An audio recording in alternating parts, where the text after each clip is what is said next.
সালামু আলাইকুম।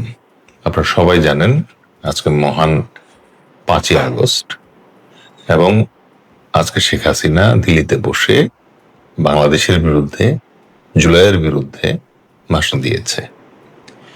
গত 3 তারিখে বাংলাদেশ কিন্তু দীনেশ ত্রিবেদীর মাধ্যমে একটা কনসার্ন শো করেছিল, এক্সপ্রেস করেছিল যেন শেখ হাসিনাকে এই ভাষণটা দিতে না দেওয়া হয়। কিন্তু যথারীতি ভারত এটা মানেনি, ভারত এটা মানবে না। সো একদিকে আজকে এই 5 আগস্টে দিল্লির foreign correspondents club of south এশিয়ায় প্রচারিত শেখ হাসিনার অডিও ভাষণ, আর অন্যদিকে তার কয়েক ঘন্টার ব্যবধানে বাংলাদেশের পররাষ্ট্র মন্ত্রণালয়ের পক্ষ থেকে দেয়া নজিরবিহীন করা এক প্রতিক্রিয়া।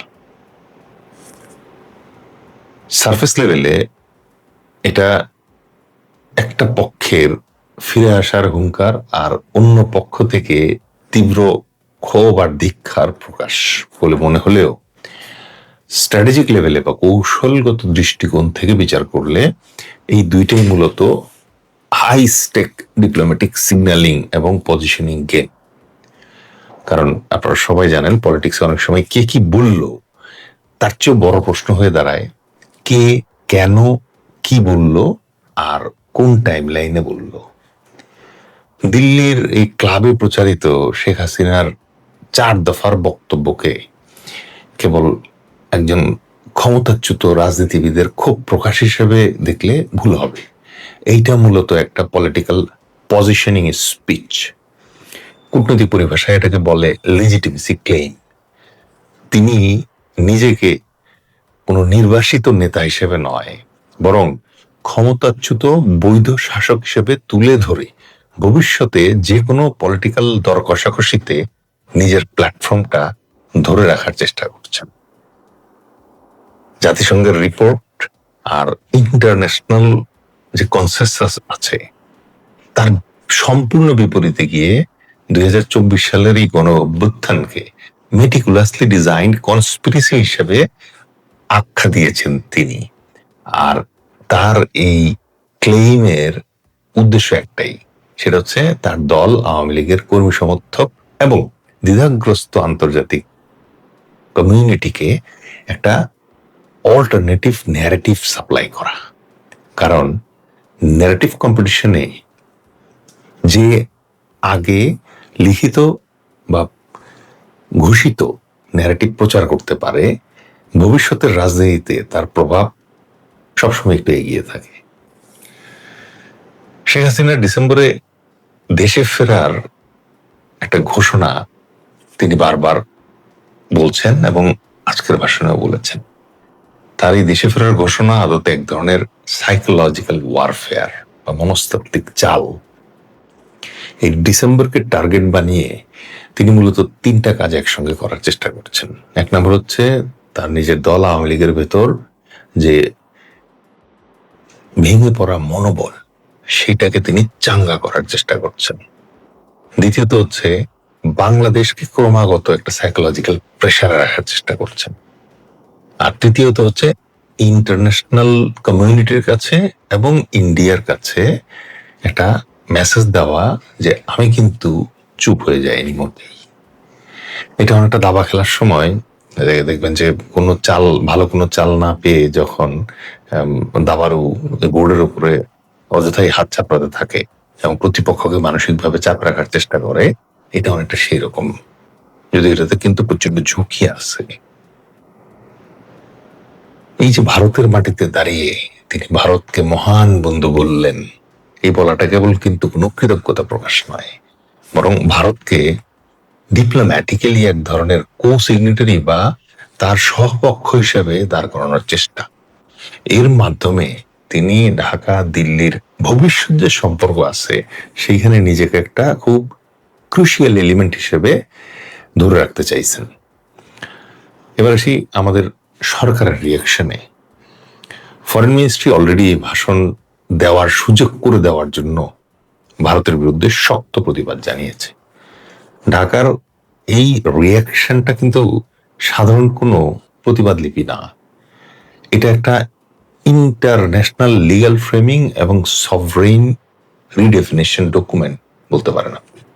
ওয়ার্ডিং গুলো দেখেন, শেখ হাসিনাকে কি হিসেবে উল্লেখ করা হয়েছে এই চিঠিতে?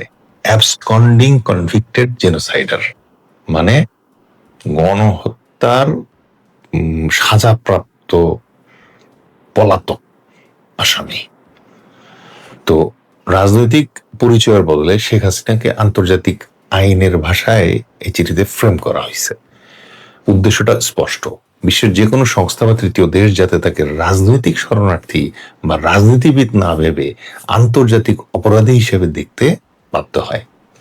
আর একটা ফ্রেজ ইউজ করা হয়েছে, কনসার্নস কনভেইড অ্যাপ্রিওরি। এর মানে কি? বাংলাদেশ কিন্তু শেখ হাসিনার ভাষণের আগেই গত 3 তারিখে ভারতকে সতর্ক করছিল যে শেখ হাসিনাকে ভাষণ দিতে দেওয়া উচিত হবে না। এই যে তথ্যটা এই বিবৃতিতে রাখার মানে হচ্ছে ভবিষ্যৎ কূটনৈতিক রেকর্ড বা ডিপ্লোম্যাটিক পেপার ট্রেল নিশ্চিত করা। পরে দুই দেশের সম্পর্কে যদি কোনো টানাপোড়েন হয় তখন ঢাকা আন্তর্জাতিক মঞ্চে বলতে পারবে যে আমরা কিন্তু দিল্লিকে আগেই এই ব্যাপারে সতর্ক করেছিলাম। এবার আসে জুলাই রেভলিউশন আর সভরেন্টির ব্যাপারে। জুলাই রেভলিউশনকে এই চিঠিতে এমন ভাবে উল্লেখ করা হয়েছে যে এটা কেবল কোনো আন্দোলন, বরং বাংলাদেশের পুনর্জন্ম বা রাষ্ট্রীয় স্মৃতির ভিত্তি বা ফাউন্ডেশনাল ন্যারেটিভ হিসেবে জুলাইকে সংজ্ঞায়িত করা হয়েছে। এর উপর কোন আঘাতকে সরাসরি সার্বভৌমত্বের উপর আক্রমণ হিসেবে এই চিঠিতে তুলে ধরা হয়েছে। এবার আসি ইউএন এর এস্টাবলিশ ফ্যাক্টস এর ব্যাপারে কি বলছে। চিঠিতে নিজস্ব রাজনৈতিক যুক্তির চেয়ে সরকার জাতিসংঘের নিরপেক্ষ রিপোর্টটাকে ঢাল হিসেবে ব্যবহার করেছে, যা ঢাকার অবস্থানকে বিশ্ব দরবারে শক্ত গ্রহণযোগ্যতা দেবে, এটা মোটামুটি বলা যায়। একটা লাইন আছে আগুনের মতো, সেটা হচ্ছে never B a client state, Bangladesh will never B a client state. এইটা ভারতের জন্য সবচেয়ে বড় কৌশলগত বার্তা। বাংলাদেশ স্পষ্টভাবে জানিয়ে দিল দিল্লির সাথে সম্পর্ক হবে সমতার ভিত্তিতে, কোনো প্রক্সি বা অধীনস্থ রাষ্ট্র হিসাবে না। এবার সে 2013 সালের প্রত্যর্পণ চুক্তি হাসিনারই করা ছিল। 2013 সালের এই চুক্তিটা, এই চুক্তিটাই এই চিঠিতে হাসিনার এগেইনস্টে ইউজ করে হাসিনাকে ঢাকায় ফেরাতে চাইছে এই সরকার। আর এর মাধ্যমে ভারতকে সরাসরি একটা আইনি আর রাজনৈতিক একটা দ্বিমুখী সংকটেও কিন্তু ফেলে দেওয়া হলো। প্রশ্ন হচ্ছে, ভারত কেন এই প্রেস মিট বন্ধ করলো না? দিল্লি এই ঘটনাটাকে একটা বেসরকারি আন্তর্জাতিক সাংবাদিক সংস্থার আয়োজন বলে ব্যাখ্যা দিয়ে দূরত্ব বজায় রাখার চেষ্টা করছে, কিন্তু জিওপলিটিক্যাল বাস্তবতা কিন্তু ভিন্ন। হাসিনাকে পুরোপুরি চুপ করিয়ে দেওয়া মানে ইন্ডিয়ার জন্য এটার মানে হচ্ছে বাংলাদেশের রাজনীতিতে তাদের নিজেদের একমাত্র লয়াল কার্ডটা চিরতরে হাতছাড়া করা। এটা ভারত কখনোই করতে চাইবে না। তাই ভারতের স্ট্র্যাটেজিক এস্টাবলিশমেন্ট হাসিনাকে পুরোপুরি ফ্রি হ্যান্ড না দিয়ে বলতে বোঝাচ্ছি যে ভিডিও কিন্তু করতে দিতে পারতো, সেটা অ্যালাউ করে নাই, বলছে ভিডিও করা যাবে না, অডিওতে ভাষণ দিতে পারবে। তো এটা দেখা দিয়ে সে বাংলাদেশকে বোঝানোর চেষ্টা করতেছে যে আমি তোমাকে এবং হাসিনা কন্ট্রোলড অপরচুনিটি দিচ্ছি, ব্যালেন্স রাখতেছি। এটা হচ্ছে ভারতীয় ইনসাফ বাংলাদেশের জন্য। এবার আসি আমাদের প্রত্যর্পণ চুক্তিতে যে আইনের ফাঁক আছে। ফাঁকটা কি? 2013 সালের বাংলাদেশ ভারত প্রত্যর্পণ চুক্তিতে পলিটিক্যাল কারণে যদি কেউ ভারতে গিয়া আশ্রয় নেয় তাহলে সে 7 খুন করলেও সেটা মাপ এবং তাকে ফেরত দিতে ভারত বাধ্য না। ভারত কিন্তু এই ক্লজটা দেখেই এখন পর্যন্ত বাংলাদেশের সব রিকোয়েস্ট টার্ন ডাউন করে দিয়ে শেখ হাসিনাকে থাকতে দিচ্ছে। এটা একটা ডুয়েল ট্র্যাক ডিপ্লোমেসির মতো। একদিকে মানে ঢাকার বর্তমান সরকারের সাথে ট্রানজিট, জ্বালানি, সীমান্ত বাণিজ্য এগুলা নিয়েও ভারত মানে এগিয়ে যেতে চাচ্ছে, অন্যদিকে হাসিনা অস্তিত্ব বজায় রেখে ঢাকায় একটা ক্রমাগত মনস্তাত্ত্বিক চাপ সৃষ্টি করার ব্যাপারটাও সে অ্যালাউ করতেছে। অফকোর্স এটা একটা ডেঞ্জারাস গেম, কারণ ভারতের এই অবস্থান বাংলাদেশে ভারত বিরোধী মনস্তত্ত্বকে আগের যে কোনো সময়ের চেয়ে অনেক বেশি খারাপ পর্যায়ে নিয়ে যাবে। এই দুই মেরুর মুখোমুখি অবস্থানের পর সামনের দিনগুলোতে দক্ষিণ এশিয়ার রাজনীতি কোন দিকে মোড় নিবে এটা এখন বোঝার ব্যাপার। শেখ হাসিনার ভবিষ্যৎ কি? শেখ হাসিনা যে ঘোষণা দিল ডিসেম্বরে ফিরবো, এটা কিন্তু তার নিজের জন্য একটা পলিটিক্যাল ট্র্যাপ হয়ে গেল। কারণ যদি তিনি না আসেন তাহলে তার মাঠ পর্যায়ের কর্মী সমর্থকদের মধ্যে চূড়ান্ত হতাশা তৈরি হবে, আর দলের মধ্যে তার নেতৃত্বের গ্রহণযোগ্যতা প্রশ্নের মুখে পড়বে। আর যদি আসার চেষ্টা করেন তাহলে তো আইনি ও নিরাপত্তার কঠোর বাস্তবতায় তাকে অ্যারেস্ট করা হবে এবং রায় দ্রুত কার্যকরের চেষ্টা করা হবে। তাহলে সম্ভাব্য পরিণতি কি? আমার ধারণা তিনি ভারতে দীর্ঘমেয়াদে থাকবেন, কিন্তু নিয়মিত ইন্টারভেলে তিনি এই ধরনের অডিও ভিডিও স্টেটমেন্ট দিয়ে নিজেকে প্রাসঙ্গিক রাখার চেষ্টা করবেন। তবে এতে করে তিনি দিল্লির জন্য একটা কূটনৈতিক বোঝা বা ডিপ্লোম্যাটিক লায়াবিলিটিতেও পরিণত হতে পারেন।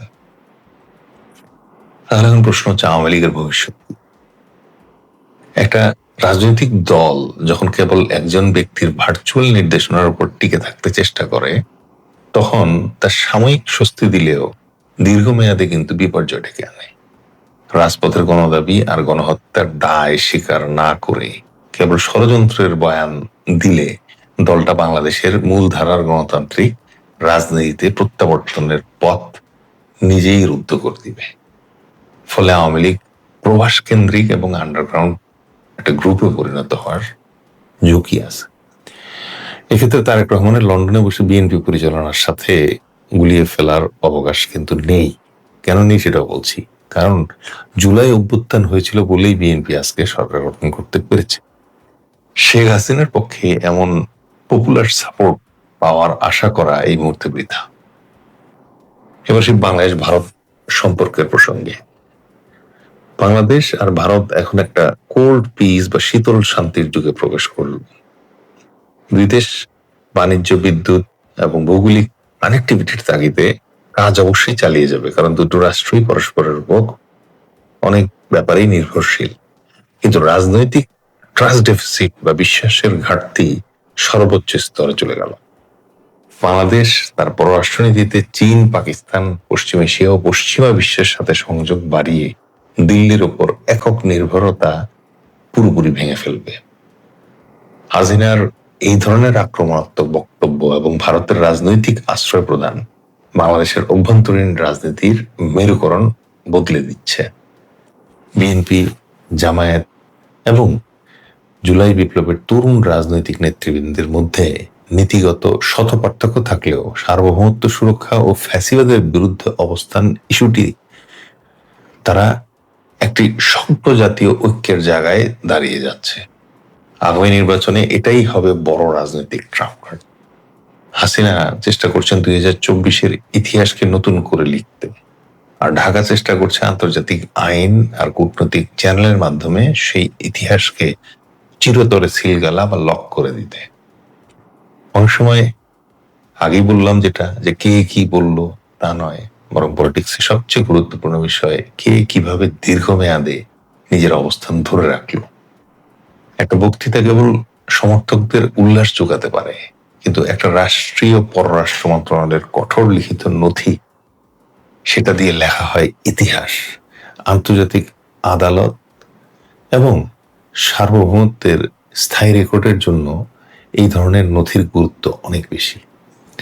দিল্লির এই চাল এবং ঢাকার পাল্টা জবাব, এটা কেবল একটা সাময়িক উত্তাপ না, বরং এটা বাংলাদেশ ভারত সম্পর্কের নতুন ও চূড়ান্ত অধ্যায়ের সূচনা বলে মনে হচ্ছে। বিএনপি জুলাইয়ের অ্যাডভান্টেজ নিয়ে আজকে সরকার গঠন করেছে, তাই বিএনপিকে অভিনন্দন জানাই। যদিও আজকে একটা ডকুমেন্টারিতে আমরা যা দেখলাম তা নিঃসন্দেহে দুঃখজনক। আমি আশা করব ওই ডকুমেন্টারিতে যেভাবে দাবি করা হয়েছে যে মাননীয় প্রধানমন্ত্রী তারেক রহমান সেই এক দফার ঘোষক, এটা তিনি নিজেই প্রত্যাখ্যান করবেন, কারণ এটা আমাদের লিভিং মেমোরিতে আছে, আমরা জানি এটা আসলে নাহিদ ইসলাম। সুতরাং এই কৃতিত্বটা তাকে দিতে কার্পণ্য করা উচিত। শেখ হাসিনার ভাষণ এবং শেখ হাসিনাকে ভাষণ দিতে দেওয়া, এই দুটার মাধ্যমে সরকার একটা চমৎকার সুযোগ পেয়েছে বাংলাদেশে ঐক্য ফিরিয়ে আনার, দেশটাকে ইউনাইটেড করার, ফ্যাসিবাদের বিরুদ্ধে ইউনাইটেড করার, আওয়ামী লীগের বিরুদ্ধে ইউনাইটেড।